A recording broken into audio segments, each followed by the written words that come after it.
Joe Rogan and Matt Walsh chatted. I actually saw this today while I was scrolling around on TikTok. I saw a really interesting I saw a really interesting clip. I should have actually just showed the TikTok, but basically Matt Walsh makes the claim that like millions of kids are on hormones or something, and Joe Rogan's like, is that true? And he's like, well, I don't really know that. I was like, okay, Matt Walsh, you should really cite your sources here. So I want to watch a few of the bits that are available on YouTube. I believe they won't be DMCA'd since they're available. I think that he put them up. If not, well, let's say goodbye to monetization. But it is what it is. Let's start off. There's 4 of them here. This is Joe and Matt Walsh disagree over gay marriage. So let's start off with that. The Joe Rogan experience. I think of marriage is a certain thing, which is the context for procreation, for the building of the nuclear family. What about people that get married? Well, you can procreate. You don't need to get married to procreate. What do you mean, dude? You could just pump and dump, brother. That don't have kids. Are you opposed to that? What if they get married, they decide, you know what, we don't need kids. I'm going to get fixed. You get your tubes tied. Let's travel the world. Yeah. Well, what do you mean am I opposed to it? I mean, I think that every married couple should be open to life. But what if they don't want to? Are you opposed to them being married? If marriage is only for procreation and to bond a family together, what about people that are deeply in love that never want to have children? I don't think it's not only procreation, but that is one of the fundamental definitional. Yeah, it's about procreation. Well, what about people who don't want to procreate but they're straight? Well, it's not just about procreation. It's just interesting. Has he never been posed with the question before? Aspects of it. Of course, there's more to marriage just than that. And what about people that are infertile? They fall in love and they realize that they can have babies. They don't really necessarily want to adopt. Is that okay for them to be married? Because then by definition, marriage falls into a completely different thing. Because then it's a bond of love. It's a union of love.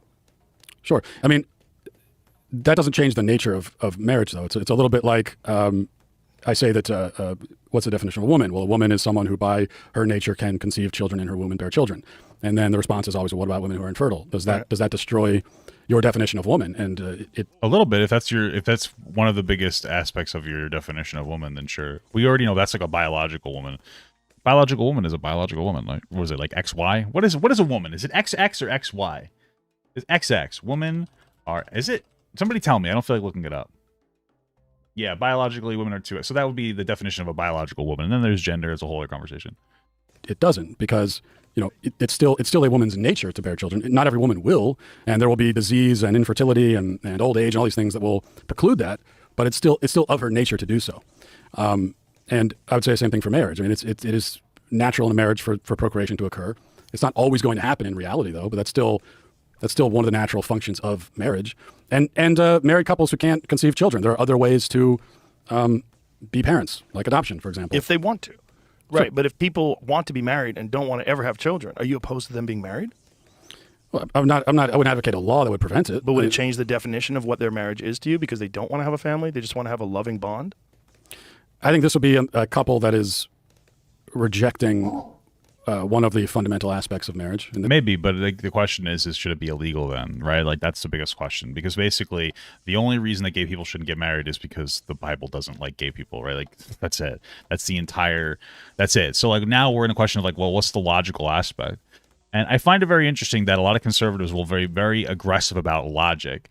And then the second somebody poses them a logical question about marriage or why gay people should or shouldn't exist, they're like, well, because God said so. It's like it's interesting how people are very illogical the moment that it's no longer it's no longer relevant. So they should be open to life. I would hope that in the future they would be, but isn't that just a personal choice? I mean, you can have a very fulfilling life if you just follow your pursuits and your dreams and your interests, and you find someone that shares those interests with you, and you share time together. It's very fulfilling and loving. Yeah, it's a personal choice, in that I'm not advocating for like a law that says that you if you're married you have to have X number. Sure. So then, do you think that gay people? Do you think that there should be a law? Because here's the thing: if someone's like, "Hey, listen, I don't think gay people should get married, but I would never implement a law." Okay, fair enough. Whatever. You know what I mean? Kids. But then why are you opposed to 2 gay people doing that? Well, because again, it's not about choice. It's about what this institution, marriage is an institution, and what is it, and what purpose does it serve? And I do not agree with tearing the moment that the government subsidized marriage, you lost all religious protections for marriage. If it was exclusively a religious thing where it was just like a bond between God, listen, be as homophobic as you want. But the second that you decided, hey, I want to get some, and by the way, the tax cuts are great. The moment you wanted those tax cuts, all of a sudden now everybody's entitled to it. Anybody should equally, because like now you're like the government, like separation of church and state. It's very basic. Bring down or changing this definition, especially because the people who have changed the definition haven't come up with a new one. So they say, well, that's not what marriage is. So for what are you talking about? People. The definition of marriage is two people who love each other getting married. Like I don't understand. Like a union between two people who love each other. What do you mean? What do you mean nobody came up with a definition? What are you talking about? What the fuck are you talking about? Wait. What? Here it is. The legally or formally recognized union of two people as partners in a personal relationship, historically and in some jurisdictions, specifically a union between a man and a woman. Right? So it's changed. Hey, it used to be just a man and woman. Now it's whoever, as long as they're consenting adults. Like, who gives a shit? What? Thousands of years we said marriage is the procreative union. How many? So they say, well, that's not what marriage is. So for thousands of years we said marriage is the procreative union. And then we had the other side that came along and said, well, it's not that. Is that what marriage... I feel like marriage was always like historically, I'm pretty sure marriage was a contract that had nothing to do with love and had everything to do with like land and transfer of resources. Like it's usually a marriage of convenience, right? Right here, the main purpose of marriage early on was to act as an alliance between families for either economic or political reasons or both. He's not even right. What the fuck is he talking about? The only reason people had a bunch of kids back then is because people would die so fucking quickly and you needed more people to tend the farm. Like, what are you... What he's talking about? What the fuck is he talking about, dude? He's out. This guy doesn't know what the fuck he's talking about. Holy shit! I'm gonna shit. Okay, well then, like, what is it exactly? And I know you said, well, it's people who love each other. Two people love each other. Well, yeah. But then, why two people? Why do they have to love each other? Good question. I mean, historically, they never used to love each other. And why two people? Sure, open it up to fucking 10. Who cares? I don't care. You do you. I personally don't want to do that. But if you, God bless you. I don't give a fuck. You know what I mean? Like, okay. All these kinds of questions. You get into what if they're in the same family? What if brothers and sisters want to marry? No, because that's bad. There's most likely some kind of so if brothers and sisters want to marry, first of all, no, it's gross. There must have been some kind of there's a behavioral issue with those kids growing up if they want to get married. One and done. Brothers and sisters shouldn't be able to get married. Okay, how about that? Maybe if they met later on in life, but it also kind of still yucky. So, like, he's acting like these are really difficult. Well, what if brothers and sisters want to get married? No. There's your answer. Oh, okay. You aren't asking very difficult questions, Matt. These aren't hard to fucking go after. Okay. And I know every time that comes up, the advocates for gay marriage will say, well, that's a slippery slope argument. That's a fallacious. But it's actually not. It's like we're trying to get to what do you even think this institution is now, since you've rejected out what we were saying it was. Okay. And I've never found a compelling definition. It's just a marriage between two people who love each other, and then you can be a little more explicit if you feel like we need to. This guy's crazy. Any definition offered, it's like, well, what's even the point then? Why do we even need this now? I just don't see how a gay marriage in any way damages a straight marriage. I don't see it at all. It doesn't make any sense to me. It just seems to me that people want to be... Look, if you wanted to look at logic, especially in our modern society, which is pretty fucked when it comes to relationships, it's somewhere in the neighborhood of 50% of all marriages end in divorce anyway. True. They don't make it. I don't know. There's got to be so many reasons for that. I think one of the biggest reasons is back in the day, you didn't live long. You didn't live long, I think, is one of them. So it's like, I got to live till... I'm getting married at 12. I live till 30. All right. You know what I mean? You also were, doing back-breaking labor to a point where, like, you were severely, I feel like you're handicapped. That's why you're dying so young. Now there's more options for people. People are living longer. There's a lot of conditions. It's just kind of the reality of the world. Maybe there's just more availability. Too much desire. I don't know. Not enough self-control. There's a lot of shit. Oh, if anything would damage marriage and damage the institution of marriage is the option of divorce. I don't think gay people getting married in any way, shape, or form. Well, does Matt Walsh think that like you should be able to force people to be married forever? I truly wonder that question. Like, do you like if you're worried about the destruction of the institution of marriage, would you like ban divorces? Form changes a bond that you have with your wife. It's just called marriage. It's a human invented thing. If we decide that gay people can get married too, I just don't see how it damages anything. I don't think it tears down the definition of marriage in any way. It just opens up the possibility that people who are gay won't be discriminated against. Fair enough, yeah. Yeah, I don't think that a gay couple existing directly impacts, there's a gay couple and wherever, and I'm with my wife in our house. Like, obviously there's not, but I'm not talking about on the individual level. I'm talking about on the societal level. Right. I would agree that divorce, especially. So what does that mean? So you acknowledge that individually gay people existing isn't going to have a negative impact. So what does that mean on the societal level? What? There's no fault divorce, rampant divorce. I don't think it's as high as 50%. I know that's often quoted. I'm not sure where that comes from, but I mean, we could just look up divorce statistics. The U.S. I'm just going to go with the U.S.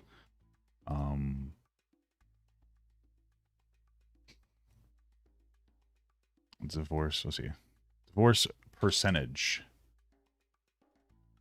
Is it not that high? Like, I always thought it was like 50%. Almost 50% of marriages in the United States will end in divorce or separation. The research estimates that 41% of all first marriages end in a divorce. Okay, yeah, it's so pretty high. It is high. It's too high. And Chris Rock has a great joke about that. He said those are just the people with the courage to get out. He's like, how many cowards stay? But it's also true that so the advocates for what we call now traditional marriage, which I just call marriage, but the advocates for traditional marriage put themselves at a disadvantage by especially in the churches, like allowing this rampant divorce to occur. And then you've already. What are they supposed to do? Because here's the thing. Like, again, a lot of conservatives, very free speech, very like First Amendment. I agree. How do you quantify that? Was that the right word? How do you justify, like, how do you make sense of what you're saying? Are they supposed to force people to get to stay together in the church, like legally? Like, aren't people supposed to have like the ability to make their own decisions and do what they want? Isn't the whole point of our society? No. Doesn't really make any sense. It's because religion is completely gone within our society. The only time divorce was an option was because of infidelity, and my parents made it a point to never mention the D word. Well, that's the problem, though. Is that, like, it opens people up to being unhappy in abusive, like, relationship situations. Like, why shouldn't people get divorced? Like, what does it really matter? Sort of given up on some marriage is supposed to be monogamous and permanent as well as procreative. Okay. Well, you've given up monogamy and permanence. Okay. And so now it's not. That's two of the three legs gone. I don't know if people were designed for long-term monogamy. I don't know. I mean, I agree.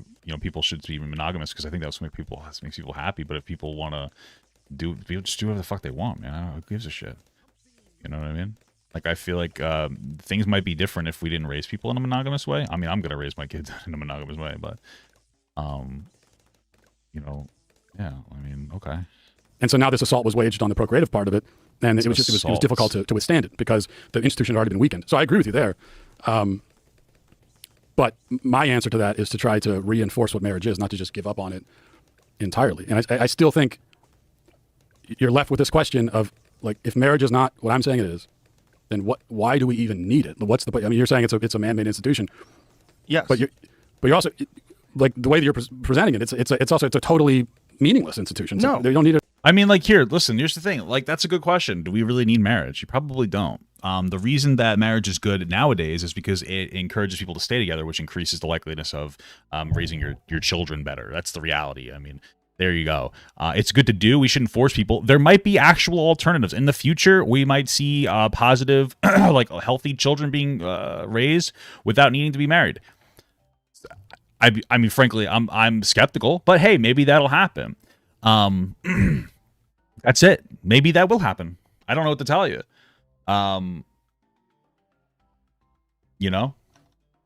But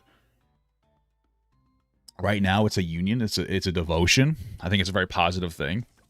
Yeah. Not at all. No, it's not meaningless. It's because it means something to the people that get married. So it's just a subjective, symbolic thing. I mean, what? Yeah. Yes. What do you mean? That's like everything in life is like subjective symbolism. What do you mean? Yeah. Okay.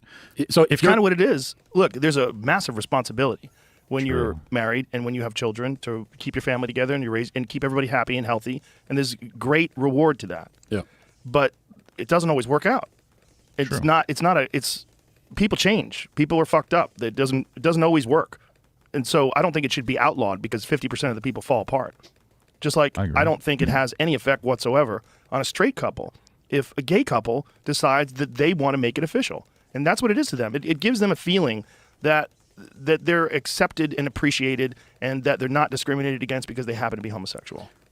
Yeah, So, I agree. well, what you're articulating to me is the damage that's done by gay marriage to the institution of marriage. But how is it done? How is that Because in what? any way damaged straight people? Because we are making the institution meaningless. But it's not meaningless. Well, but you it's just very said- meaningful to the people that have it. Subjective, symbolic, and it's about your own personal feelings. Isn't it, though? Well, no, I would say that it's not. It's Well, if it's not subjective and it's not symbolic, it then codifies and protects and gives a name to a thing that actually exists, which are man woman couples creating people, creating babies. but not always. Right, but don't- again, that's Like, I could understand the argument of like, I don't really get what he's saying. It devalues a relationship. He's saying it devaluing marriage by not making it about having babies makes my marriage less significant. Why? I mean, it's a little bit of a bizarre argument. I just feel like it's not really there. If you wanted to say, oh, I feel like it degrades the church's definition of marriage, okay, that's fine, but that's your personal thing. You could still adhere to that definition. You could just be homophobic and believe that your straight marriage is actual meaningful and that their gay marriage isn't meaningful. You know what I mean? Like, you shouldn't do that. You shouldn't be homophobic, but if that's what you feel like you need to do, just do it. But I don't know. It just seems like a kind of a silly argument. It doesn't really seem like there's much of an argument. It seems very it seems very selfish. that's still the nature of the union. So, But what are the percentage of people today that are married that don't have children? I bet it's pretty high amongst heterosexuals. Probably, for sure. Is there something wrong with that? I think there is something wrong with that. I think there is something wrong with getting married and saying, oh, we're not gonna have any kids at all. But why is there something wrong with that? If someone's personal choice, why is it wrong well, if two people are like, I am deeply committed to work and I don't want to sacrifice any of my career and I don't want to ruin a kid because I'm constantly at the office, but that's where I get deep satisfaction and that's what I'm focused on. And the woman says, that's great because I don't want children either. I really am attached to my interests in my career and what I like to do. But that's not damaging your relationship with your wife and your family. I certainly don't think of it as a threat to my marriage or my family. Yeah, for sure. it is a personal choice. Right, but shouldn't people be allowed to make those personal choices? Like, isn't that a fundamental aspect of what it means to be American, to have that freedom? Well, but right now we're not talking about what people are allowed to do. I'm not saying Well, that. we're talking about marriage, gay marriage. Yeah. Okay, we were just discussing straight couples who choose Straight not couples to have kids. choose, that's also a personal freedom issue, Right. isn't it? Yeah, and I'm not saying that straight couples should be legally required to have kids, but if you're asking me, do I think it's the right choice to just get married and choose not to have kids ever? I do not think that that's the right choice. It's their choice, but people can make choices that are wrong. Like sure they can, but that's why the next question needs to be like, okay, so do you think that they should make it illegal? Like, that's the biggest question. Because if you're just like, I don't like gay people, whatever, okay, fine. Like, at least you're honest. But like, be explicit about that. And you can But disagree. how is it wrong if they have a fulfilling and wonderful life together with that choice? If their thing is that they just want to have a bond between the two of them to just like take it to the next level, let everybody know, like, we are married. If I die, my money's going to go to Helen. And if Helen dies, I'm going to mourn her because she was my wife and now I'll be a widower. Like, to some people, that distinction gives them peace and security and makes them feel better about the relationship, that they're both so committed that they've legally signed documents that say that they're bound by law and under the eyes of God or whatever you believe in. Yeah, they're able to make that choice, but I think you're still rejecting one of the purposes of marriage. And in the scenario that you just outlined, you're also deciding to live a really self-centered life. You're saying, What if you're not? What if your work is very charitable? What if it benefits humanity in a deep way? What if you spend a lot of time doing, healthcare work and social work, and you're deeply committed to your community? It's not selfish at all. You're just dedicating your time to something other than raising new human beings. But you're dedicating your life to enhancing other human beings that are around you. That's a hypothetical. It is a hypothetical, but so is yours, right? Yeah, but I think most of the people that choose, like, we're not going to have kids, and the rate of those rates are declining, and the age when people first have kids is also going up, and all of that. Yeah. Most of the people that are I mean, that has a lot to do with different things. Part of it's going to be comfort, obviously. Part of it's just like people, like comfort. People, maybe they don't want to raise kids. Part of it is the fact that it can be very expensive. And people who do this responsibly, like, don't want to be under, like, incredible economic duress, we'll say. There's multiple factors. Wouldn't you want to correct those? Shouldn't you be like, oh, maybe we should have a conversation about what we could do to, possibly get people to, have more babies? You know what I mean? Like, what could we do to incentivize people having more kids? Oh, maybe we can kind of reduce some of these economic burdens or something like that. It's one of those things where we live in this society, and what's going to happen is as things change, like for instance, as we implement more technology that makes life more comfortable, we're going to see other, everything every time you fix something, you break something else kind of a thing, right? So at that point, it's like, okay, what can we do to rectify this issue? You just have to keep answering the problems or keep answering new issues that may arise in society. And you can't just say, let's just go back to how things were. It's just that's just not practical. It's not going to happen. Making these choices, I don't think it's because they're involved in charity work. I do think that it is more the scenario you outlined in the first time around, which is just like, well, this is what I'm doing. I have my job. I don't want to give it up. Yeah. But don't you think that people should have the freedom to live their life in that way? I think human beings vary widely in a huge way. And I think there's some human beings that find a very fulfilling life just reading books and traveling and experiencing different things and seeing art and doing whatever the fuck they want to do. And they don't necessarily have to have kids to live a fulfilling life that way. If they choose to do that with someone who they have a loving bond with and who they get married to, I don't think it's a bad thing that they don't want to have kids. Well, I think, I guess we have to, maybe we're running into a question of especially since we live in a society that can subsidize, we can subsidize a declining birth rate. You see a lot of other countries, first world countries, that they struggle with a birth rate. And the reason is because they don't have immigration to the scale that we do. Immigration is very helpful for us in repopulating and making sure that we don't get to a point where we're underpopulated. And underpopulation or declining birth rate, or the negatives of that, an aging population, that's what I meant to say, would be there are less younger people to pay.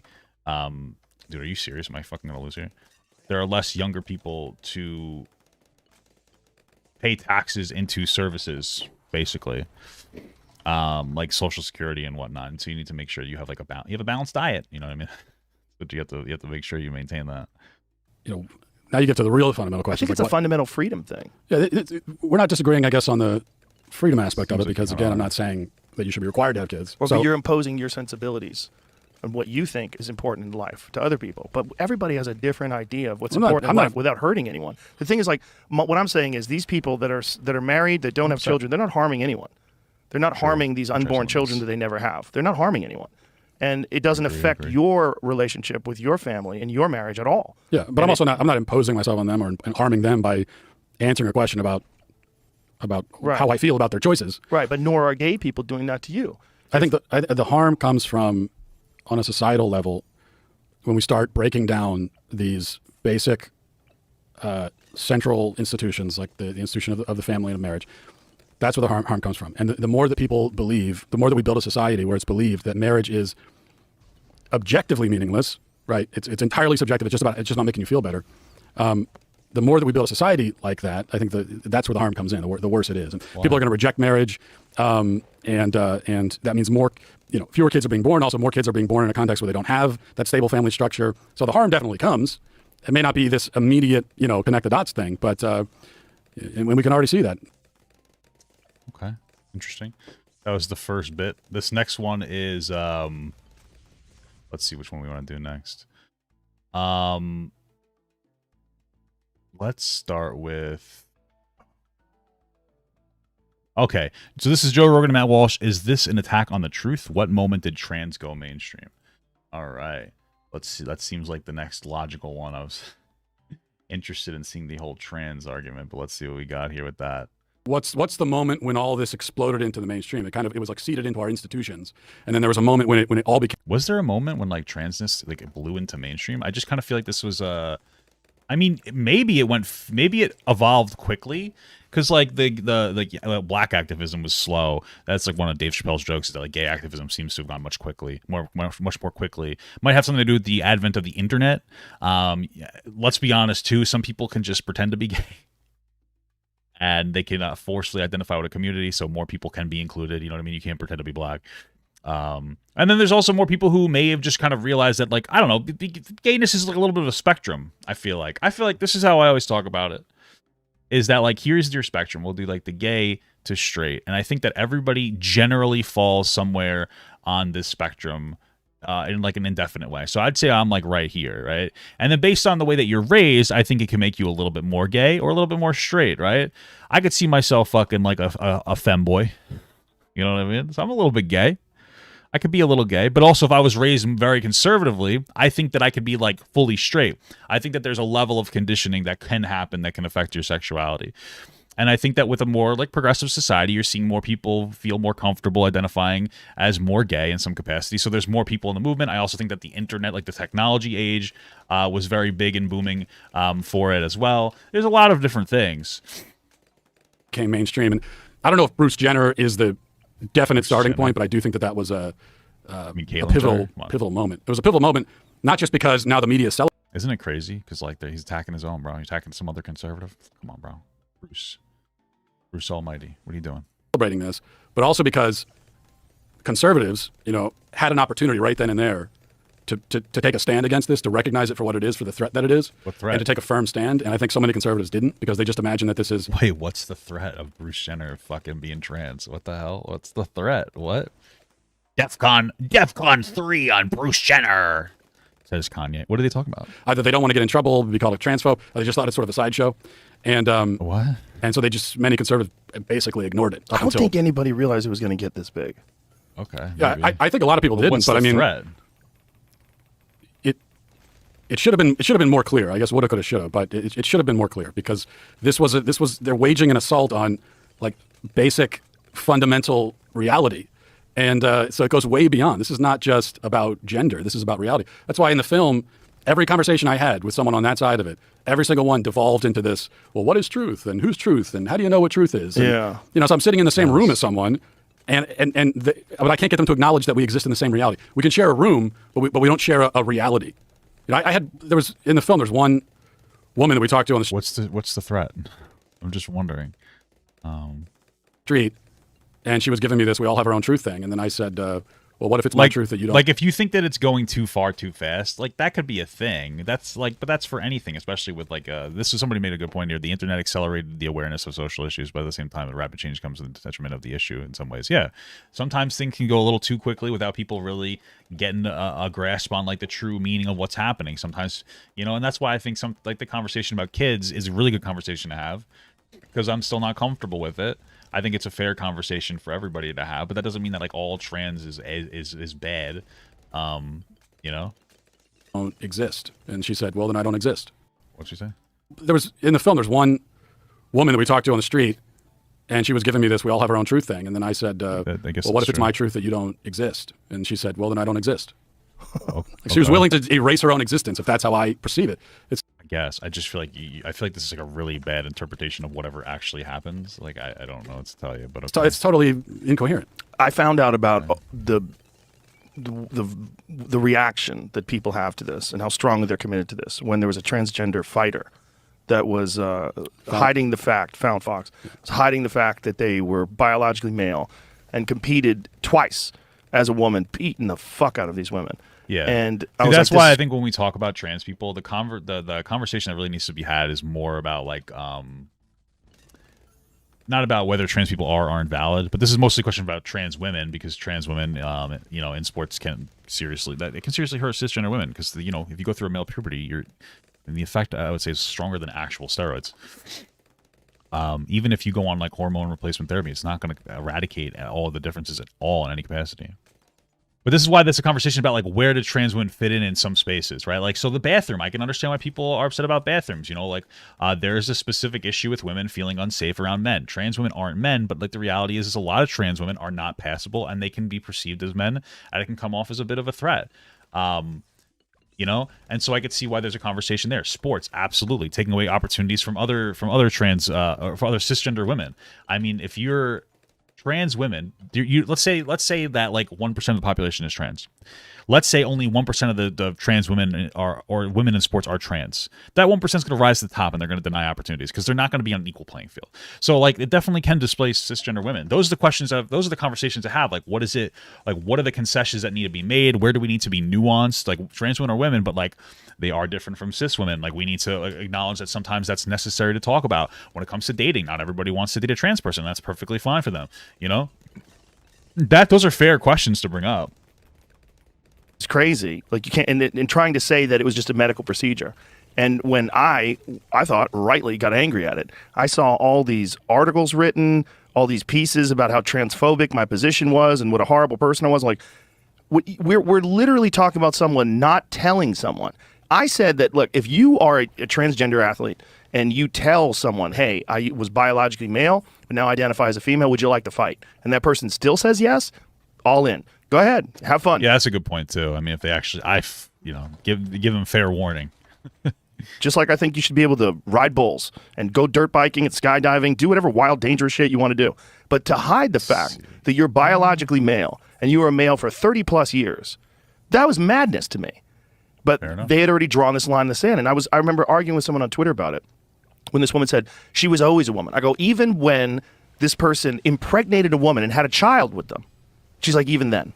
Like, even then. Listen, I get what they're saying. They probably always identified as a woman in some capacity. I get that. But that doesn't mean that, like, there isn't a very different, like, reality of the world there where we have to understand that there's, like, a significant power imbalance, It's just a fact of the matter, She stuck her penis in a woman, got her pregnant. That's a science. Became a father. Science, yeah.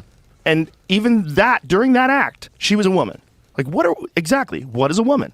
What the fuck are we talking about? What they're really saying is that this person, they're talking about self-perception. Like this person perceived himself that way.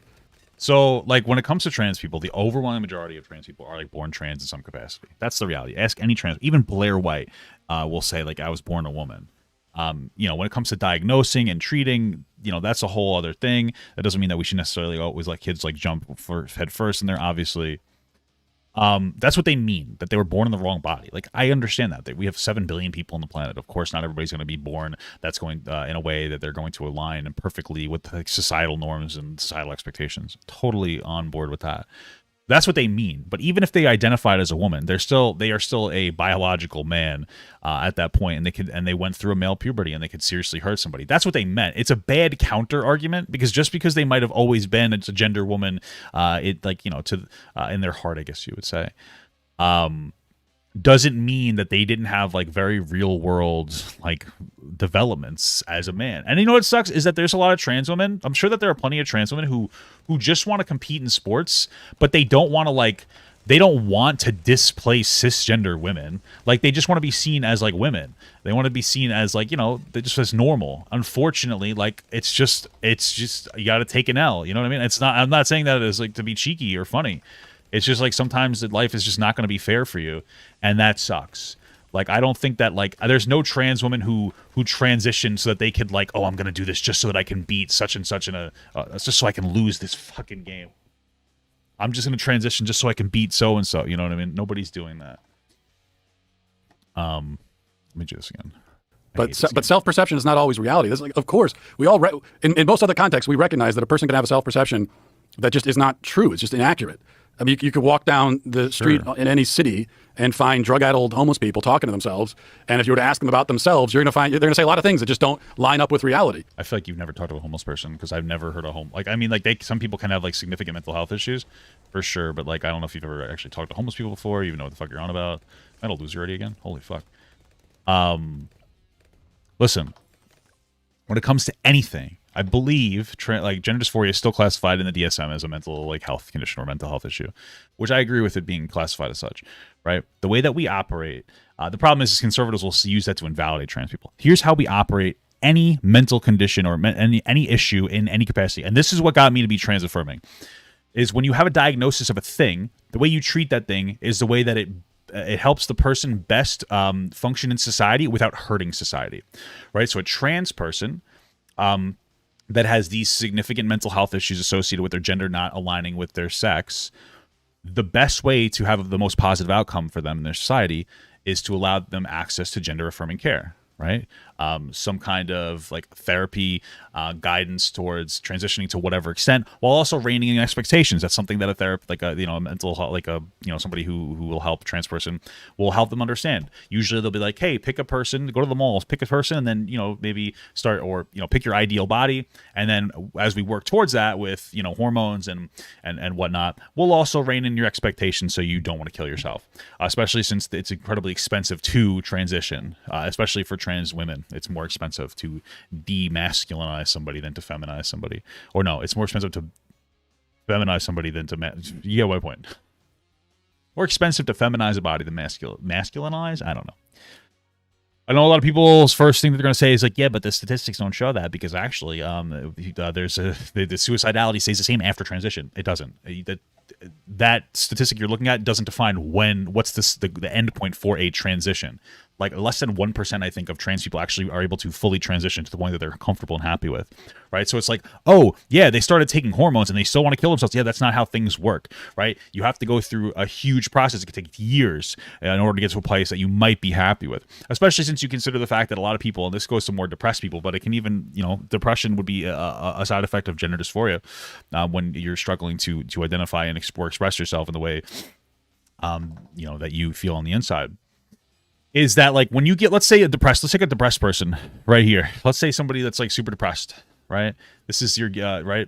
I don't know if if the graph's gonna help me. What happens is when somebody is really depressed to the point where like they are completely lethargic and doing absolutely nothing, giving them treatment when it comes to medication and helping them have a positive outlook on life makes them less depressed and it makes them less suicidal. The problem is that as their suicidality goes down, or as just their energy meter goes up because they're getting the help that they need, and their suicidality goes down, there's going to be a point where they're going to still be suicidal, even if they're less suicidal, but they're now going to have the energy to do something about it. And that's one of the problems that can arise as well. As people tend to get better, sometimes they can almost relapse because now they have the energy. It's a real thing that people who are suicidal are just so depressed they don't have the energy to take their own lives. It's a lot of fucked up shit.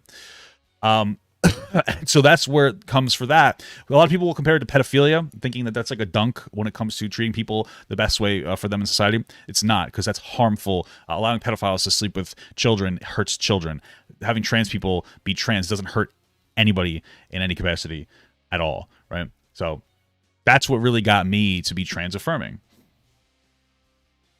The only thing with losing society is your penis might get hard. When you look at a trans person, you might not know, man. Then that's you got to deal with your own internalized issues at that point. You know what I mean? It's just sometimes it just be like that, brother. You know what I mean? Sometimes it just be like that. And in every other context, we're allowed to acknowledge that, even in medical context. I mean, someone who has body dysmorphia in the form of anorexia, a young woman goes to the doctor and she's 90 pounds and she says, I feel like I'm a 300-pound, fat ass. Yeah. The doctor's not going to affirm that and say, well, if that's how you feel, that's how you feel. No, because you don't understand mental health, because you're an idiot. So this is the problem. Like, he's not intelligent when it comes to this take. The way that you treat somebody that's anorexic, it is not going to make them better if you think that their body, like, so let's say that, like you said, a 90-pound woman comes in, I'm 300 pounds. They're at a point where they're like harming themselves, basically.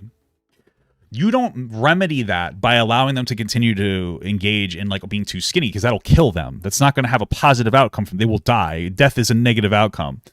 So like what he has, it's disanalogous. Like what he's promoting, what he's presenting is disanalogous to like the reality of the world. He's not being honest or accurate. It's not comparable in the right way. Like we said, the way that you engage in like dealing with mental health issues is you engage in a way where you have the best outcome for the person overall. That's it. This is on a spectrum. I mean, they're not going to give her diet pills. They're going to... But why gender? Like, why is gender this ideological battleground? Like, how the fuck did that become this thing where it's encouraging like this cult-like mentality where you can't, even if things are clearly odd, clearly don't make any sense. They don't. What's the oddity that doesn't make sense? I wonder. Like with the whole trans women in sports, I get that, but outside of that, what does he mean? They don't fit with logic or reality. Like what? You have to adhere to whatever this ideology is promoting.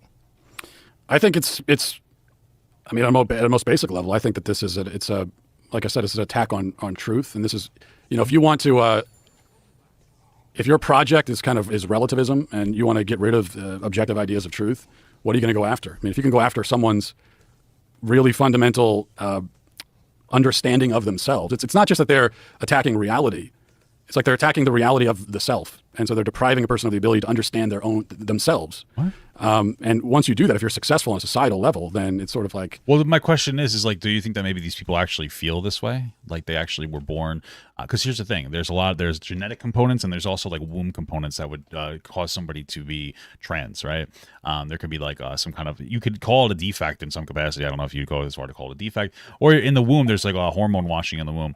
That could like have a profound impact on causing somebody to be trans. But the thing is like when it comes to like the way that you're talking about it, it's an attack on truth. So then what you'd have to do is you'd have to engage in a conspiracy narrative that somebody wants to make people trans to hurt the world, which is just not what's happening. So they're just trans people just happen to exist. You have like that's a very weird, bizarrely like negative perspective on that, which I guess I'm not surprised on. The sky's the limit. You can go anywhere from there, I think. So do you think this is like a conscious decision, or do you think this is just something that people have adopted because it seems to be the ideology du jour? I think it depends on who you're talking about. I mean, at an institutional level, I think a lot of it is conscious. Some of the people that I talked to in the film, I think that they know that this doesn't make any sense and that it's wrong. And I think because they have to know it. You know, if you're a doctor, you do have a basic understanding of male and female. You must. You wouldn't have been able to get through medical school if you don't. So I think that for them, it's intensely ideological. Right, but this isn't. It's a mental health issue. Like gender dysphoria, being trans is a mental health issue. It's like almost completely non-physical, I'd say. It's very much has to do with, I mean, there's probably like estrogen hormone or hormones that have like an impact on it in some capacity, but it's a mental health issue. So like you're aware that this is like different from, I guess you'd say, physical health, right? Like it's not the same thing when you say they must do that. You have a very limited understanding of what you're even talking about. Well, it's also profit driven. They're making a lot of money off of this. You know, if a 6-year-old boy says, "I feel like I'm a girl," and the response to the boy is, "No, you're a boy, and that's what you are, and that's okay," and he'll get over it, because it's just a phase, and he'll live a normal life, and that's fine. But there's no money in that. Whereas if you encourage the delusion, now that boy individually is worth millions of dollars down the line to therapists and doctors and well, first of all, you can end this problem by making universal health care. Then there wouldn't be for-profit medicine, and we'd all be all good. Second of all, there are, especially now that there's more awareness for trans people, there are going to be 6-year-olds who will falsely say, "Oh, I'm a boy," or "I'm a girl." It's just going to happen. For me, if I had my own kid and I had like my 6-year-old, they'll say they were a biological boy. They're like, "Daddy, I'm a girl." I'd be like, "Okay." I'd either say, I'd say no, you're not. My wife's like, "Yeah," I'd just say, "Okay," and then you ignore it. And then you'd see where it goes from there. And if they keep saying it, and now they're 8, okay. Let's say they get older and older, they start to go through puberty, and all of a sudden maybe they're like still saying it. Then I'm going to take them to like a fucking mental health professional. You know what I mean? But like, it's not as simple as like, just say no. Again, talk to any trans person. Every single trans person that's an adult was trans when they were a kid. They identified as trans as a kid. They were exploring their feelings and they went through like an issue. That doesn't mean that we have to over-affirm every kid, but we should take it seriously. It's not as easy as some people say, but there are also conversations about detransitioning where people do get it wrong. I have a detransitioning friend who said it was very easy for them to start hormone treatments when they said that they had gender dysphoria. And that like, the doctor was over-affirming. These are issues that can happen. To what degree? I don't really know. But it's not as simple as just say no and it goes away. I think this is the problem, is that you think that it's just like, just say no, it goes away. No, that's not what happens. That's just not a practical, realistic thing that's happening. And saying it's profit driven, that's fucking insane. Like people will take advantage of things financially, but what you're saying is that people are intentionally misdiagnosing people as trans so that they can make money. I just don't think that that's the case. That's an incredible conspiracy narrative that you couldn't like support that argument with any logic or facts in any capacity outside of conspiracy. Like you have no actual like grounded argument on that. It's a conspiracy and it's like really shitty, and it's meant to be anti-trans.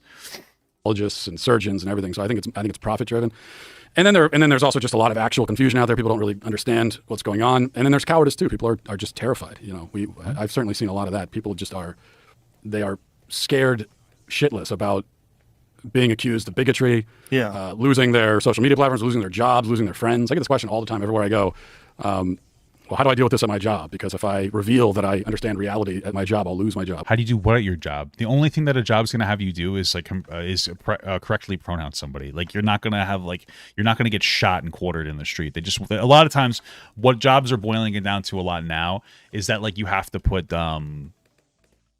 is usually you'll have to like in your email you might have to put your pronouns. It's not that big of a deal. Like you'll survive. Like you're not going to die because you had to say that you're she, her, or he, him in your fucking pronoun, like in your bio. It's really not that big of a deal. Because now we're dealing with adults. We're not dealing with kids anymore. This is the problem. We're talking about at the workplace where I have a 30-year-old trans coworker. Okay, like they're fucking adult. They're trans. Like it's not the same as a kid making this decision. So like you just don't want to believe trans people exist, and then okay, that's just your fucking problem. I'll lose my family.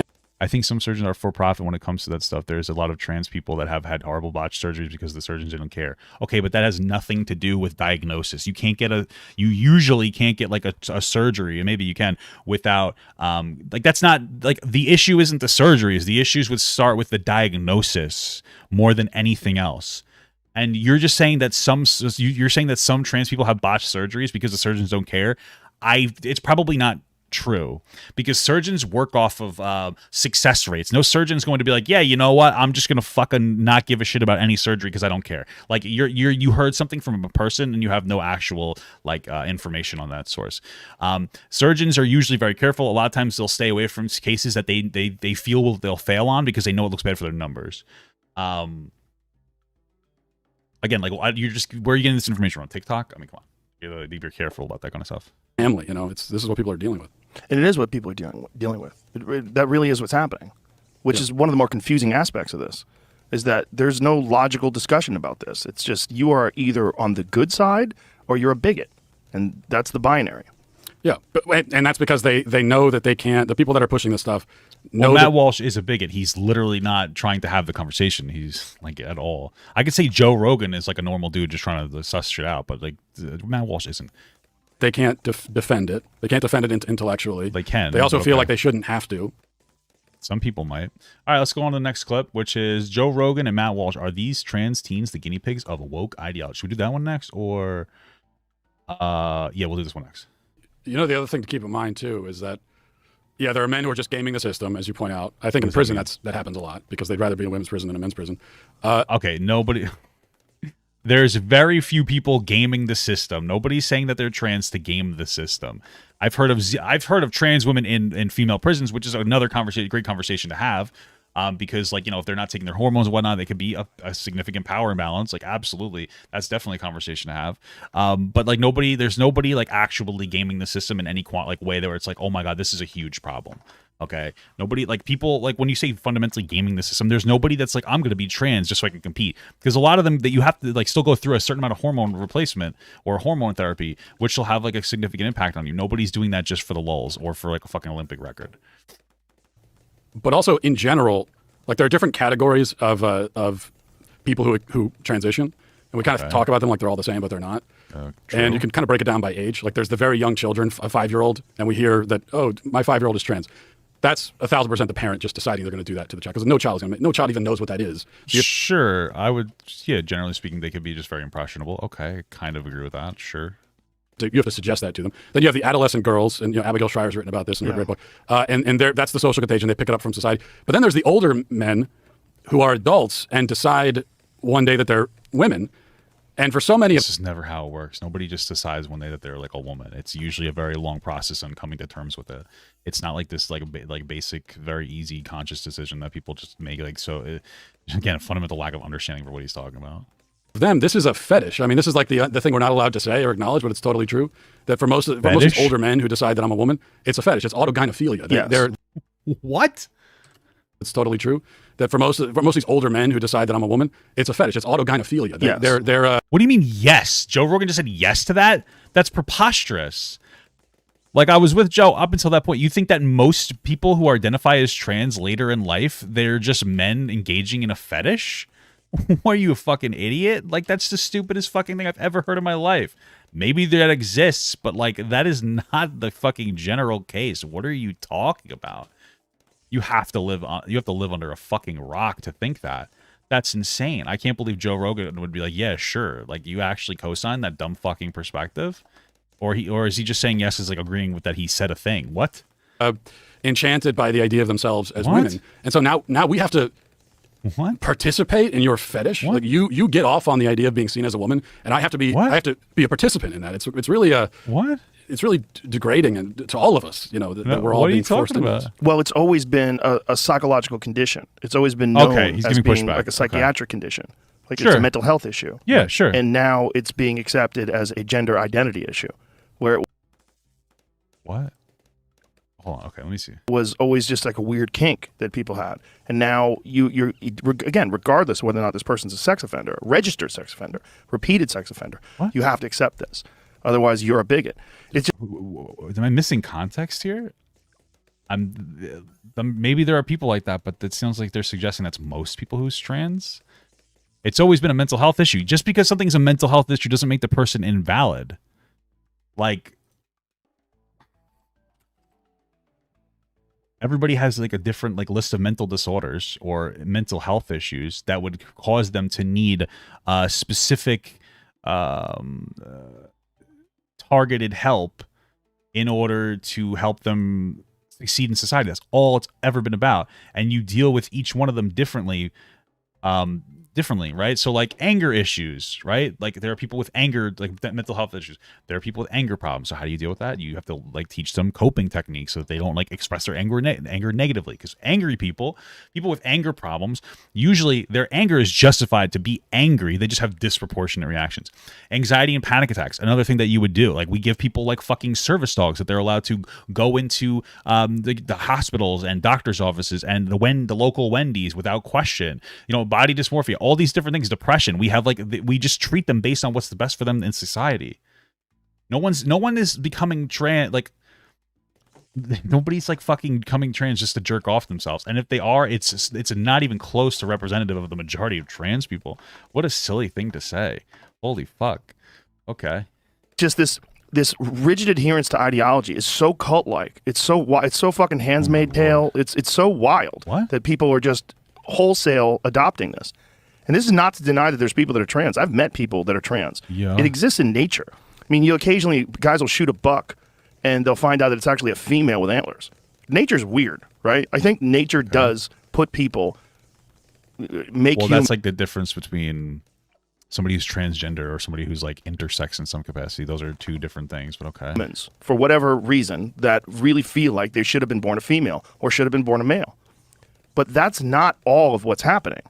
And in our desire to be compassionate and to have care for these people and to love these people and respect these people, we're opening the door to all this chaos. Yep. And I think that's what you highlight so well in this film. No, he doesn't. There's no, like, again, you could see like, okay, Joe Rogan has like a nuanced take.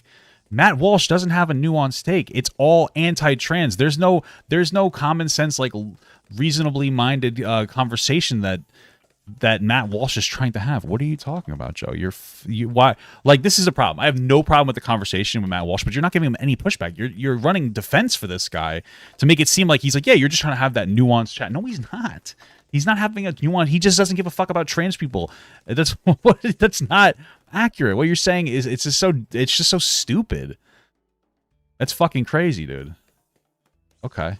And it's so strange to me how so many people on the left, people that before this, I generally respected their opinion, just buy into it wholesale and will spout out things as if they're facts about how much this helps people and keeps people from killing themselves and helps kids. Like, it's not. Okay, so then what's the counter argument? Like, you have to be more specific. You're so vague. Not true. What do you mean? It's not true. And the suicide stuff is it's just so sinister because this is the emotional blackmail that they tell parents. No. That when it comes to kids, I can understand, like, I understand that we need to have that conversation, but the suicide stuff fundamentally is very real. We just talked about it. Like, there'll be a reduction in suicidality if you're able to, go through the gender affirming care that you need. Again, not advocating for kids to go through it. I'm just talking about this in a fundamental level. And again, like, the statistics are misrepresented when it's like, oh, well, it doesn't actually reduce suicidality because if you look,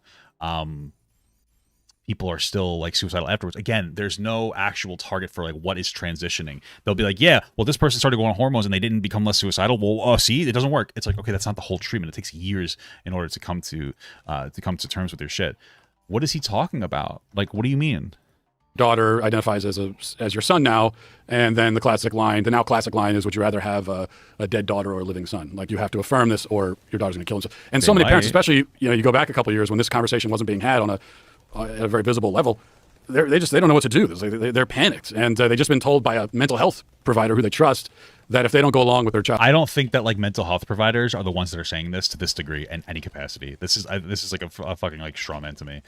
Because most mental health, I just doubt that mental health advocate or experts are like, yeah, your daughter's going to kill themselves if you don't help. I don't think that that's happening in any people. There are very toxic people who are trans advocates, mostly cisgender people who like to scream, that might be saying it could kill. It could in some cases. It depends on the severity of it. Everybody's going to be different. If your kid's just starting to go through this issue, they're not going to instantly like just fucking off themselves, right?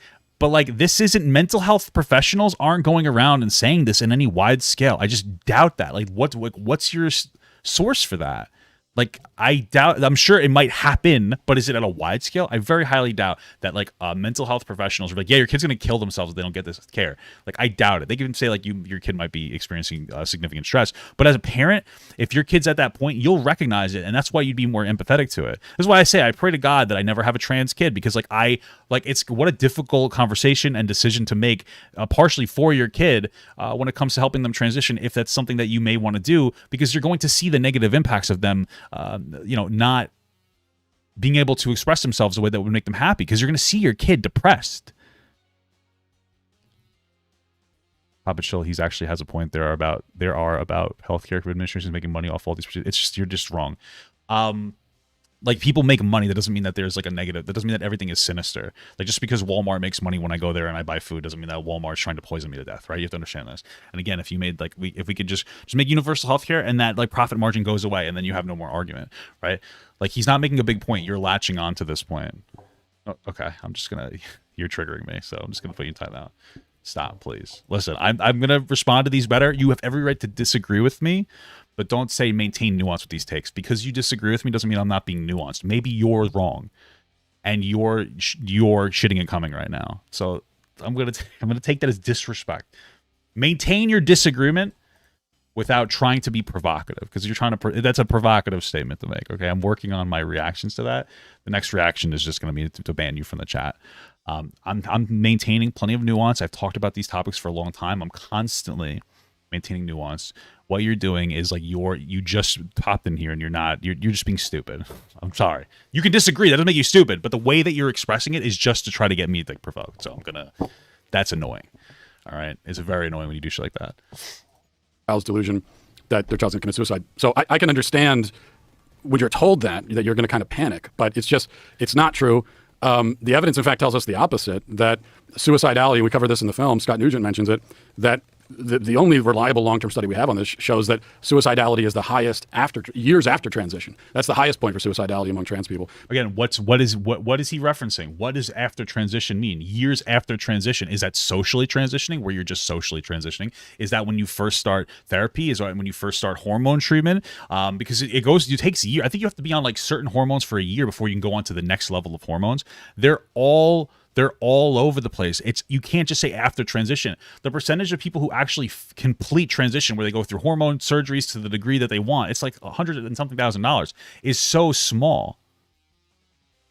Like, that you can't make that assertion. It's a dishonest statistic for him to be pushing forward. He's not being honest about what he's saying. But the other problem too is that there are a couple of maybe reliable long-term studies, but there aren't that many, because we haven't done this to people on this scale ever before in human history. Yeah, like, that's the unfortunate reality. This is another thing that people need to understand, and it's just unfortunate, and it's potentially fucked. Is that like we have no statistic, we have no long-term study on this, we have nothing to really reference ourselves from here.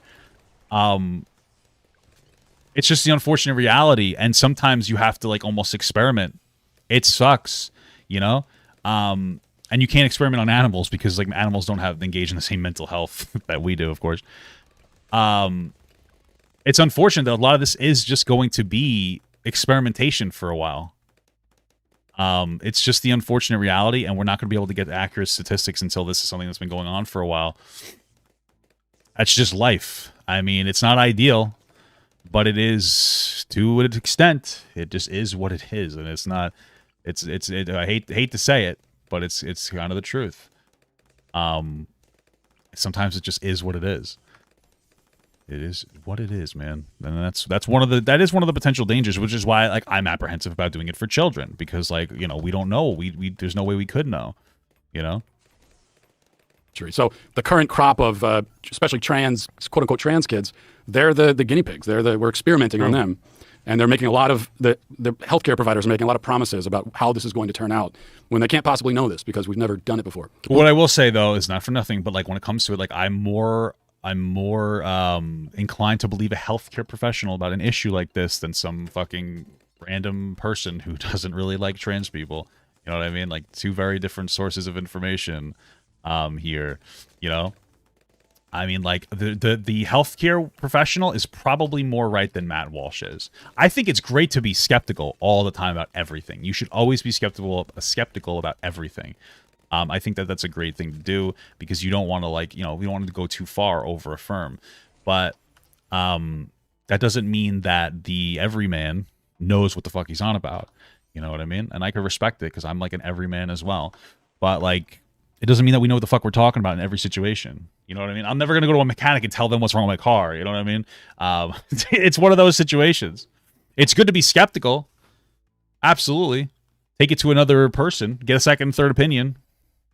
But that's one of the more sinister aspects of it for me, is the way they're encouraging hormone blockers and hormone transition for people that are going through puberty or haven't gone through puberty. Sure, that makes me nervous as well. We don't have any long-term studies on this, and now they're finding that these hormone blockers aren't innocuous and that they cause a lot of health problems.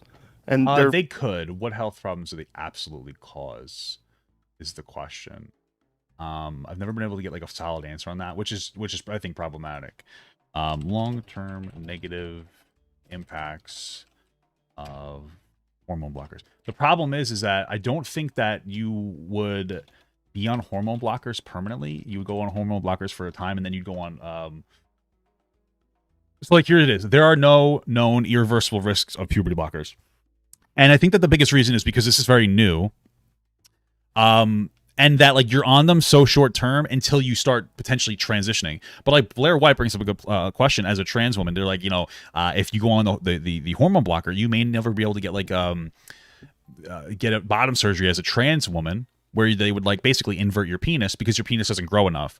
There could be potential long-term fertility issues. I don't know if you'd attribute that to hormone blockers. There are things, and these are the questions that you can't really, like, how do you approach a fucking 12-year-old about, hey, maybe you shouldn't go on this because you might not ever be able to have kids or be able to have a vagina. I don't know if these things are confirmed. Again, these are definitely things that we should talk about. Yeah, so like Lupron, one of the drugs widely used as a puberty blocker, has been reported to have long-term adverse effects in women who use it to treat preconscious puberty. The problem is that you're not going to be on Lupron in a long-term capacity, right? So that's why these you wouldn't be on this for a long time. You would block your puberty. Let's say you're a young biological boy, and so let's say you think you're trans, you're 12 years old, you go on a puberty blocker. You're not going to maintain, I believe, you're not going to maintain that puberty blocker for the rest of your life. You're going to go on that until you go through another hormone change to I guess engage in like a female puberty. So you might only be on it for like maybe a year. So we have like, it's not necessarily dangerous. And then it's a question of like, okay, well, as I'm not saying it's necessarily safe, but it's not necessarily like super dangerous, or these long-term effects aren't necessarily going to come into play. Then the question comes down to, even if there are long-term effects, it's up to the parents and those children, I guess. Again, I don't think kids would be taking it, but in this case, whether those are worth it, right? So if your kid really is significantly struggling to a point where they hate themselves and they actually like really want to take their own lives, it might be better for them to have a long-term negative side effect that would be better than what it is now, right? So like and that's how every medication works. I'm on metformin, which is a diabetic drug. I need it to lower my blood sugar. That helps me. But then at the end of the day, it's also can have a negative impact on like your kidneys.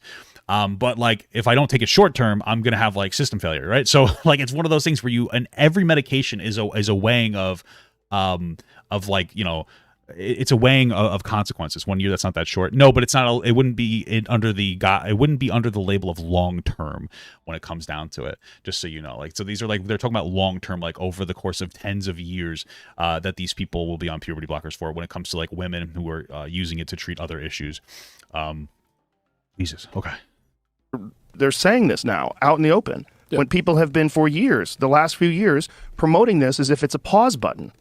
And it's just absurd because that's not how human biology works. No. I think there's a lot of what they claim. Intuitively it doesn't make any sense. It defies common sense. Even before you look at the data, and then you look at the data and you realize that it doesn't make any sense. But even before that, you can't. What's being truly speaking, like, what data are you like? Because this is one of the problems. What data is Matt Walsh referencing? Because I'm doing my best to like be open about the data that I'm trying to talk about. But like, what is he referencing when he says like the data's out there? Because I just Googled it and I'm not seeing any long term. Like, I would like genuinely like to see like a long term study that like satisfies what he's saying, that like affirms what he's saying. Like, I would like to hear it. If it exists, of course I want to hear it. That you can kind of put a child in a state of suspended animation where they're kind of lingering on pause. That's not how the human body works. What you can do is try to suppress the human body's normal natural functions. But when you do that, it's a trade-off. There are consequences. There are always consequences. That's how nature works. And we also know that what are the drugs they use? Like Lupron is a drug they use as a puberty blocker, and it's just a fact that this drug, number one, to begin with, is a cancer drug, originally for older men who have prostate cancer. And they've also used it to chemically castrate sex offenders. I think in Georgia, they've used it for that purpose. Sure. So it's an actual chemical castration drug. Well, yeah, but that's what the desired impact of, like, is to effectively, to some degree, do that. Used off-label for, 10-year-old or 11-year-old, 12-year-old kids. With no long-term data. Right. And because there can't be. They're promoting it as well, they would have long-term data. Okay, so here's the problem. This is one of the things that like debunks some of what they're saying, not everything. If you're saying that we have a drug, Lupron, wait, did he say that Lupron was mainly for men? Because like it's mainly for women. We just looked into this. Hold on a second. This chemical castration originally for older men blocker. And I said originally. Okay. Lupron was invented in 1985.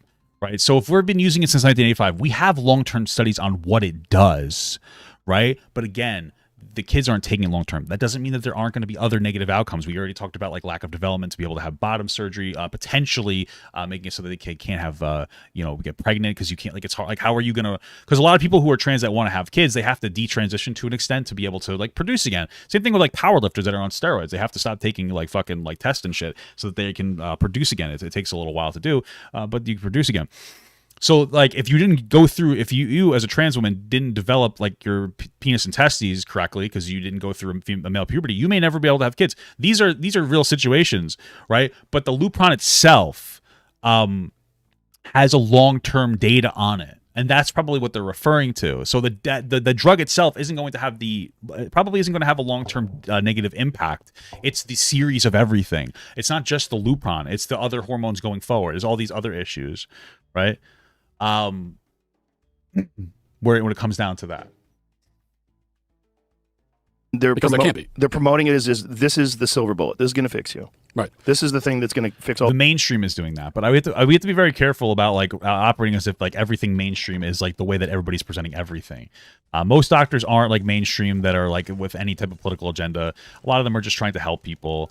I wouldn't say that like everybody's saying it's just all your ails. And the other thing they do is they say that, well, we don't. As this conversation has grown about actual surgery for children, which is happening all across the country, but what they always say that, well, it's not, Is that actually happening? Because that's definitely, I would say, way too far. Is that really happening? Surgery for kids? What does he mean by that? That's such a, what does he mean? Gender affirming surgery for kids. Is this something that's actually happening?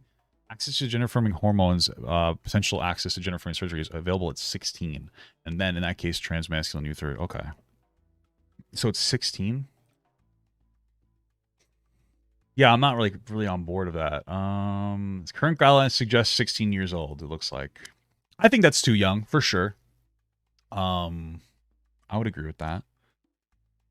But it doesn't seem like it's below 16. I think we need to make age of consent in general like 18, but there are states where it's like 16 is fucking crazy as shit.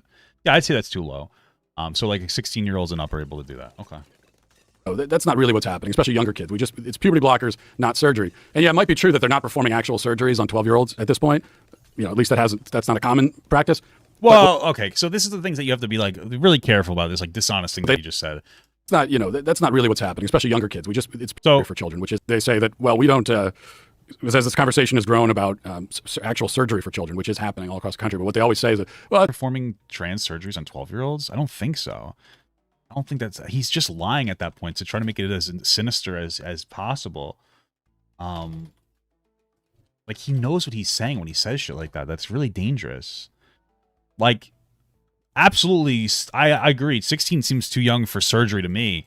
But for him to suggest that they're doing it to like 18 or to 12-year-olds there, even if it's just not mainstream enough, we're not hearing about it, that's like really insidious to me. Like that's obviously very wrong and dishonest.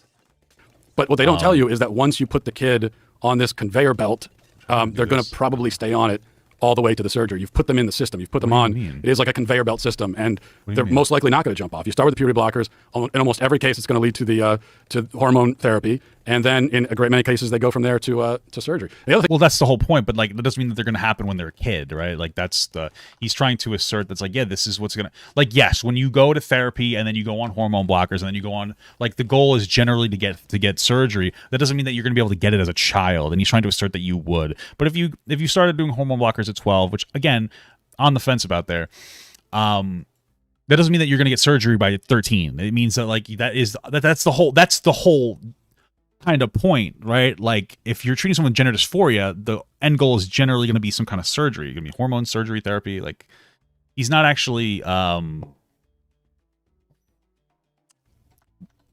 that's obviously what's going to happen. Like that's just what's going to happen. Not everybody wants bottom surgery. That's true. But like bottom surgery isn't the only surgery. Like there's top surgery, bottom surgery. There's like feminization, different surgeries. There's like vocal cord surgery. There's like hair implant surgery. There's cheekbone surgeries. There's a lot of different things. There's like laser treatments. There's a lot of shit all over the place. Okay. thing too is that as they're going along with these drugs, you are taking away. You're sterilizing them. You're oftentimes permanently taking away their future fertility. Potentially, sure. So, you've taken away their capacity to, like a girl. You've made it so she'll never be able to have kids in the future. You've made it so she may never be able to have kids in the future. I don't know that we have anything that says you can't. I feel like, because I was saying that it might. I'm saying might on purpose because I don't know for sure. It makes sense to me. I don't even know what to look up for this.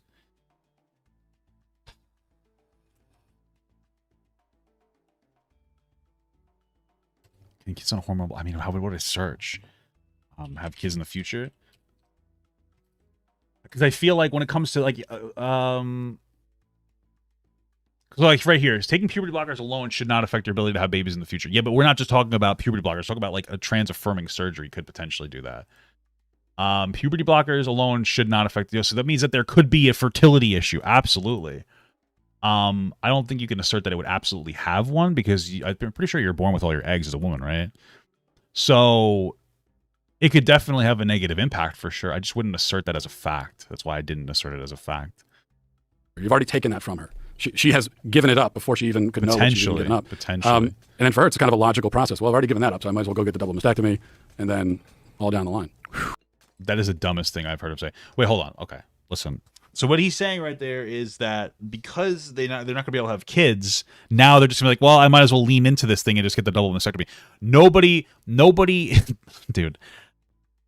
That's, first of all, oh my God. What he's trying to say, this is like the dumbest fucking thing I've ever heard. Nobody is going on puberty blockers and then going like, oh, I have irreversible damage. I might as well cut my tits off, basically. That's not what happened. That's what's happening. That's just not what's happening. People are getting the surgery in conjunction with it, but they're not like, oh, I'm in too deep. I might as well become a girl. That's not what's happening. That's what he's trying to assert. Yeah, some trans man will start going through the surgery, and now that he's they are irreparably damaged by his logic, they're just going to get their tits cut off, be like, I might as well commit to this. It's like, no, that's not what's happening. There can be misdiagnoses, but like generally, this is like a very long-term methodical process done by mental health professionals to make sure that they reduce the likeliness of people being incorrectly diagnosed. Of course. I'd say a bigger issue is the potential for young people to diagnose themselves and then like look up the different symptoms and then go to the doctor and be like, I have gender dysphoria, because like some kind of a weird trend. Like, I don't even know if that's happening. That might be a little bit of a crazy thing I'm saying, but that's what I would be more hesitant about more than anything else. But okay. Interesting. And then we got this last one here. Joe Rogan. Jordan Peterson was right about woke insanity. Saw this coming from miles away. First started talking about compelled speech and compelled use of pronouns. I remember people thinking, like, why do you care about this? This is like such a small issue with a marginalized group of people. Like, let them have their identity. Yeah, I mean, I don't think it matters. People want to like have their gender affirmed. I don't really see too much of an issue with that. Okay.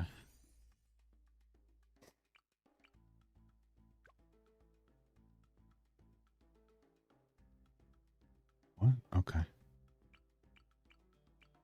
Well, I don't think Papa God realizes how much someone's trans identity becomes entwined in their life, their friends, family. Okay.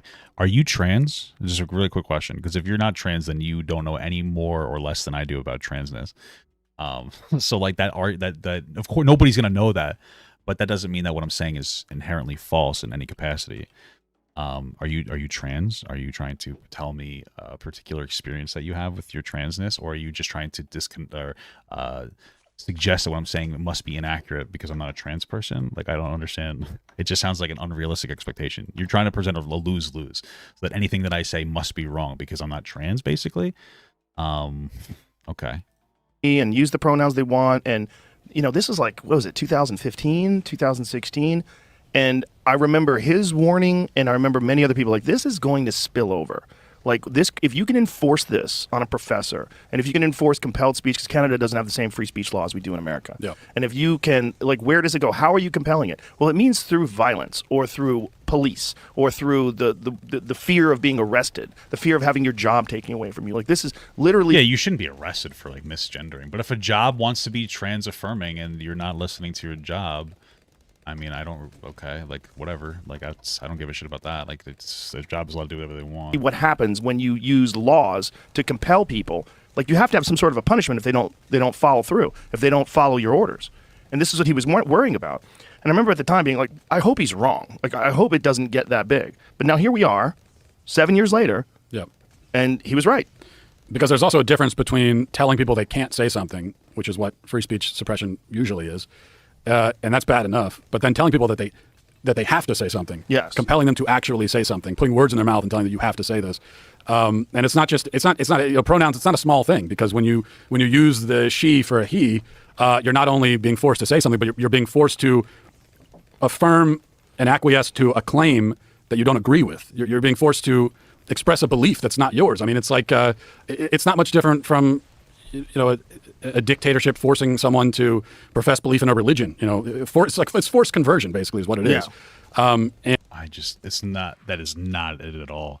I mean, listen, again, I don't think you should force people to legally to say these things, but forced conversion is a complete ideological difference. Like, if I force you to go from being like Muslim to Christian, like, I'm completely forcing you to change your entire perspective on life. If I'm telling you that you have to call somebody a girl when they're like a biological boy, that is not at all the same. You're not having like a significant issue with that.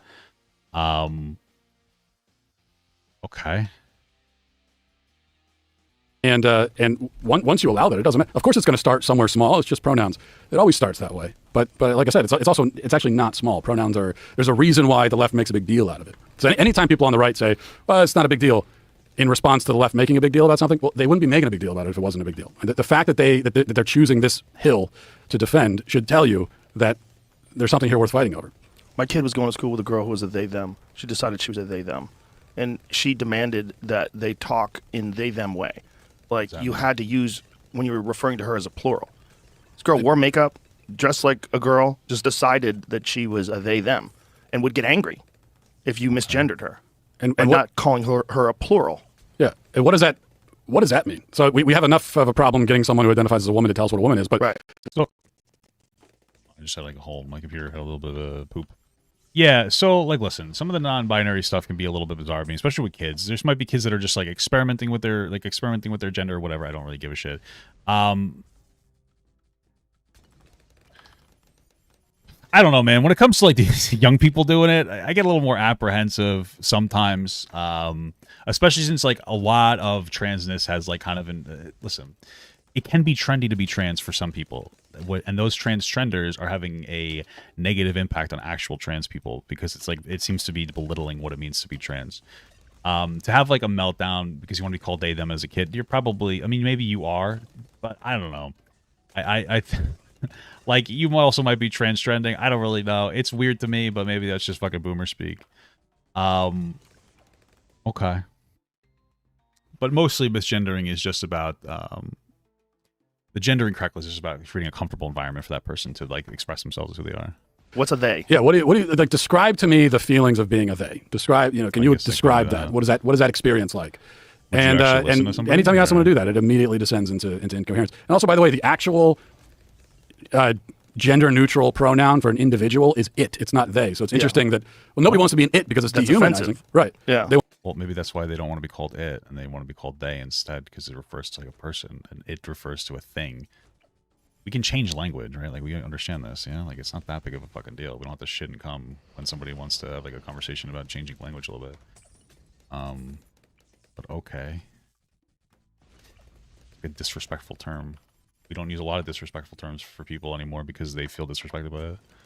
You want to be a they, but yeah, if you're calling yourself non-binary, you have dehumanized yourself because human beings exist in a sex binary, male and female. If you're rejecting that, you are rejecting. For the most part, it's like bimodal technically, because like, but sure, yeah, I agree. Your human identity, and so you've already dehumanized yourself. You are actually it. If it's true that you are not a male or female, then you are an it. We don't know what else to call you. And then maybe. Well, that's why it's they instead. It's like person language instead of calling somebody a thing. That's why they changed that a little bit, right? We understand. Maybe more importantly, one of the things that you're doing when you're doing that is you're giving people, especially if you do it to young people, you're giving them an opportunity to be special and to get special treatment without any special act. They haven't done anything. I kind of agree with this, for sure. Like, the thing is that, listen, in general, people who are non-binary, there are people that are non-binary with, like, gender dysphoria. But people who, like, don't have gender dysphoria that are still labeled as trans, like, there is a conversation to have about like trans erasure, because people are starting to think that like, oh, the non-binary kid at school that's let's say they're a biological girl that identifies as they them, they're still dressed like a girl and expressed as a girl to society, but they want to be called they them. Like, what if we start as a society thinking like that's what trans people are? Like, that erases actual trans people going through like real struggles. So like, yeah, there's a whole conversation to have about like non-binary people. Absolutely. Thing that warrants that unique behavior. Yeah, I think that's a really important point. I think that's actually so much of this that and people don't notice it, but a lot of this is just standard narcissism. Yes. Especially you listen to these, why is this so common? But that's the problem. Saying a lot of this is standard narcissism, I disagree. Kids doing this shit, some of them probably, like, kids are fucking assholes. Like, I talk about this all the time. Every one of us as a kid goes through like an identity issue. Now, like, some of the LGBTQ is very, it's very loud, but not in like a negative way, because there are gay kids and there are trans kids. But like, it's one of those things where like you can be LGBTQ without actually being LGBTQ. You could just lie. When I was younger, I was like, oh, I loved metal. I hated new metal. I was like, blah, blah, blah. It's similar to some of the ways that kids act with this shit. Not all of them are necessarily valid just because they're saying so, and that's one of the problems. Is like, you have to take a kid's word for it when a kid could very easily lie just to be cool. Because that's what some people think it's cool, Celebrities now, all the celebrities have trans kids, and they're coming out as non-binary and whatever else. And then you listen to like Demi Lovato or whoever, and you listen to them explain why they're. Her name is Demi. Their name is Demi Lovato now. Okay.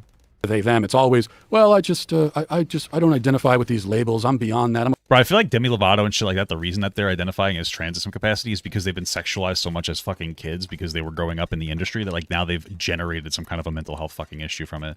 I genuinely believe that. I wouldn't doubt it. I feel like some of this could be potentially like, that could be the reason for some of this shit for some people, Above that. It's like these labels were good enough for billions of humans before you, but it's not good enough for you. You can't find yourself there. But all these other billions of human beings, it was fine. They had no problem. But you're so special that we need to change the rules of the English language for you specifically. It's incredibly egotistical. It's bizarre. Again, like not everybody. Some people are weaponizing transness to be unique, sure, but not everybody is doing that. So the conversation isn't, because what he's doing is he's taking the transgenders. Here's what he's doing, right? So we have valid trans people, and then we have transgenders, right? And what he's doing is saying he's targeting the transgenders, and he's saying, see, these guys are invalid, and then circling, like grouping them in with actual trans people and saying this whole thing is narcissistic, when it's really just the trans people, the people who aren't trans pretending to be trans, that would make it narcissistic. Or like young kids just like fucking around, not even understanding what they're saying. Bizarre. It's like if you feel that you're different than everyone else, you're still a female. You're just a different human being who happens to be a female. If you're every trans person that's like a trans male, they know that they're still technically a biological female. You're not saying anything profound here. So unique. Go prove it with your actions. Prove it with your work. Prove it out there in the world. But to demand this very special attention, and that's what we give people. Like if you give people that thing today, they'll tell. There's groups of people that will tell you, you're amazing, you're incredible, you're beautiful, you're brave. It gives them positive affirmation for making. Well, yeah, but okay. So actual trans people, like that are saying that they're trans, are, I would say that to an extent, like, yeah, sure. I don't think it's unreasonable to say that they're. Sorry, I'm just looking at my game. That they're. It's not unreasonable to say that they're brave. Like, it can be a big thing to come out as. Like, okay. Again, just giving it to like any random person is like fucking crazy, but like, sure. Making these decisions. It's also part of what you're describing is personality, right? I mean, so if you're saying, oh, I'm a female, but I don't identify with girly things and I don't like the color pink and whatever. Okay, that's your personality, and it's fine. There are many ways to be a woman. There are many ways to be a man. That's true. Like, see, this is one of those weird things. This is a question I've always had: is like, why, like, with the rise of trans, like of mainstream like transness, I guess you'd say, we see less like butch women, they used to call them. We see like less feminine. Well, we see plenty of feminine guys, but we see like less cross-dressing men, I think, and like less butch women. And now we see more trans men and women. And I wonder why. I wonder if now that there's an availability of transitioning, that it's like a psychological cue to be like, okay, like I can actually be more comfortable with who I am, and maybe part of like butch women was a cope when they're actually trans men. I don't know. That's a whole fucking conversation. But okay.